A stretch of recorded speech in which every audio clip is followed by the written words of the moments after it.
Abbas Badreddine, vous êtes président directeur général du groupe Plastika. Merci d'avoir rejoint notre plateau et vous êtes accompagné en face de vous de Joël Cadier. Vous êtes managing partner de Keys Finance Partners. Vous êtes impliqué dans l'accompagnement justement d'Abbas Badreddine depuis son entreprise quand elle était naissante, c'est ça ?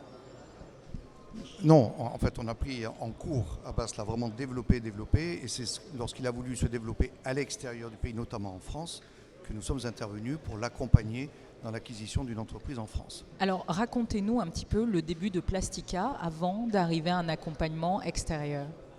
Donc, Plastika est une entreprise que j'ai récupérée en 2008. Elle avait été créée par mon père en 1999.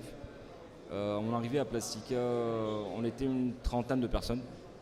Et aujourd'hui, Plastika, pour vous dire, c'est 2000 personnes. Donc, on a intervenu sur plusieurs sites de production. Et l'avantage que Plastika aujourd'hui a, c'est un marché régional. Donc, pour en arriver là à Plastika, on a commencé par un début très très difficile, qui a très vite été récupéré dans le bon sens. En agrandissant, en développant et en investissant tout ce qu'on gagnait, on investissait dans du matériel neuf et de pointe. Et aujourd'hui, je dirais que Plastika régionalement est très bien connu et on accompagne beaucoup les agro-industriels, les agroalimentaires, des industries notamment pour l'emballage de leurs produits. Alors comment vous en êtes arrivé à bien solliciter l'accompagnement de Joël Cadier ? Joël Cadier nous a accompagnés dans le rachat d'une entreprise française qui s'appelle SES, qui est devenue aujourd'hui Plastika France. Donc il fallait être accompagné d'un expert. Et on a vu dans le cabinet de Keys Finance qui a récupéré le dossier et qui a fait un travail formidable. Et aujourd'hui, je peux que le remercier. Merci Abbas. Non, ce qu'il faut dire, c'est que le développement de Plastika au cours des 10 dernières années a été exceptionnel.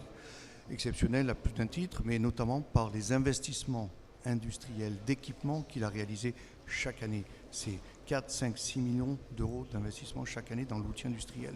Donc il est parti d'une entreprise qui faisait 1 milliard de chiffre d'affaires en 2009-2010. Aujourd'hui, ça représente plusieurs dizaines de milliards de chiffre d'affaires. Présent au Togo, commercialement présent sur toute la région. Et son idée était de dire, mais en Europe, il y a aussi un marché.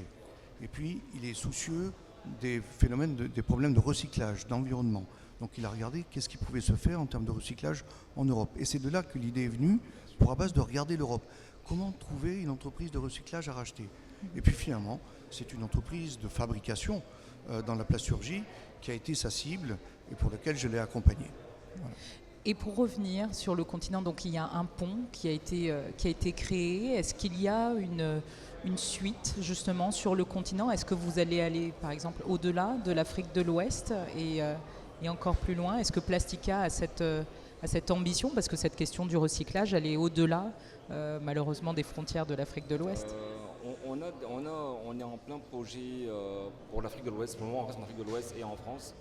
Notamment peut-être développer une nouvelle industrie, peut-être en Espagne. Mais pour le moment, on reste concentré sur l'Afrique de l'Ouest. On est au Togo, on est à Abidjan et bientôt peut-être au Bénin aussi. Donc on a d'autres ambitions, excusez-moi. Après, je voudrais juste intervenir aussi sur... On a beaucoup parlé d'alliance entre la France, l'Europe et l'Afrique. Donc Abbas a fait un peu le chemin inverse parce que c'est lui qui est parti en France. Oui, justement, c'est ça qui est c'est assez exceptionnel, particulier, et il compte bien le développer, puisqu'on est sur la création d'une centrale d'achat en Europe, de façon à pouvoir approvisionner l'ensemble de son groupe en matières premières et bénéficier évidemment des conditions et des facilités de financement en France. Je pense comme tout à l'heure l'a dit le président Jean-Marie Hacquet, il faut oser. Donc on essaie d'oser au maximum et nous sommes on avance.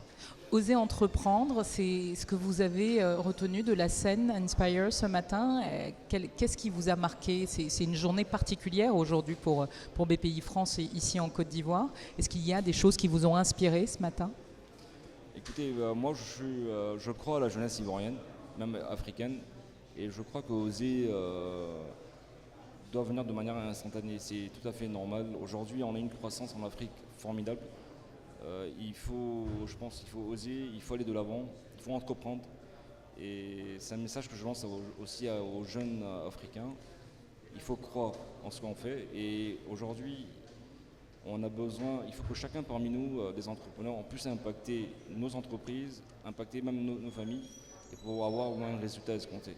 Merci beaucoup, messieurs. Je vous souhaite encore plein de succès pour Plastica Merci à vous. et bonne journée sur les Merci, événements BPI. merci.